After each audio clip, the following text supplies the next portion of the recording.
তোমাদের সবার প্রতি আমার আহ্বান, ভারতকে তুমি যত বেশি ঘৃণা করবা তুমি তত বেশি দেশপ্রেমিক। দেশকে ভালোবাসা মানে সিজিপিএ না, দেশকে ভালোবাসা মানে ভালো স্টুডেন্ট হওয়া না। দেশকে ভালোবাসা হচ্ছে দেশের প্রত্যেকটা পর্যায়ে গিয়ে দেশের মানুষের সামিল হওয়া।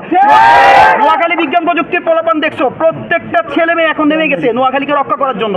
আমাদের কিছুক্ষণের মধ্যে বা কিছুদিনের মধ্যেই তিস্তা ব্যারেজ খুলে দিতে পারে।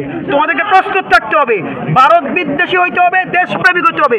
শুধুমাত্র এভাবে না, ভারতের খেলাধুলা বর্জন করতে হবে, আইপিএল বর্জন করতে হবে, ভারতীয় পণ্য বর্জন করতে হবে, ভারত শব্দরা বর্জন করতে হবে, চ্যানেল বর্জন করতে হবে। সবাই সুস্থ থাকো। তোমাদের প্রত্যেকটা আন্দোলনে আমি ছিলাম, থাকবো। আমি কোনো দলের না, আমি দেশের।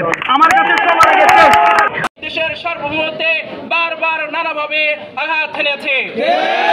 এই স্বৈরাচারী খুনি হাসিনা সরকার এই 16 বছরের অন্যায় জুলুম নির্যাতনের পর তাকে যখন ছাত্র জনতা পদত্যাগ করতে বাধ্য করেছে, সে ভারতে গিয়ে আবারও ভিন্ন এক ষড়যন্ত্রে লিপ্ত হয়েছে। বাদের বিরুদ্ধে মহাবাদ তৈরি করে আমাদের এই দেশকে আমরা রক্ষা করব। আমরা এই দেশকে কখনো পানিতে ডুবিয়ে মারতে দিতে পারি না।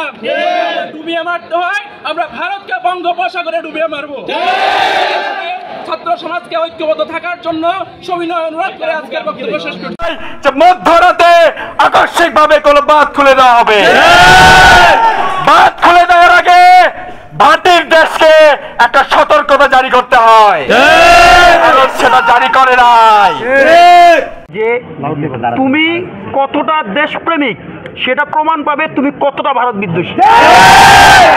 আমি সকাল থেকে বারংবার আমার ফ্যামিলির সাথে যোগাযোগ করার চেষ্টা করছি, কিন্তু পাচ্ছি না।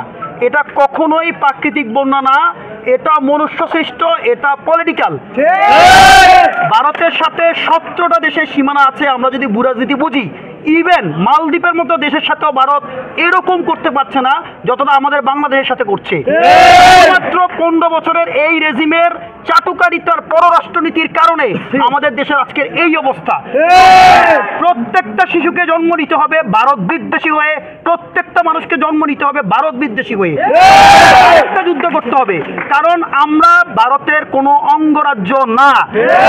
পৃথিবীতে অনেকগুলো ভাটির দেশ আছে, কোনো উজানের দেশ এইভাবে ভাটির দেশের প্রতি অবিচার করতে পারে না।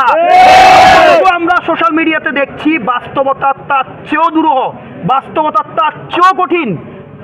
আমার 14 গ্রামে ঢুকা যাচ্ছে না, যতগুলা ত্রাণ নিয়ে যাচ্ছে। প্রত্যেকটা রাস্তা এত উঁচা রাস্তা, কোমর সমান প্রাণী, প্রত্যেকটা গাড়ি বন্ধ। এটা কোনো দেশের মানবিকতা হতে পারে না। পৃথিবীতে কখনো 1:1 যুদ্ধ হয় না। আমরা যদি ভারতের সাথে যুদ্ধ করি, পাকিস্তান ভারতের সাথে যুদ্ধ করবে, ভারতের সাথে যুদ্ধ করবে, রাশিয়া যুদ্ধ করবে। পৃথিবীর কোনো দেশ এখন 1:1 যুদ্ধ করে না।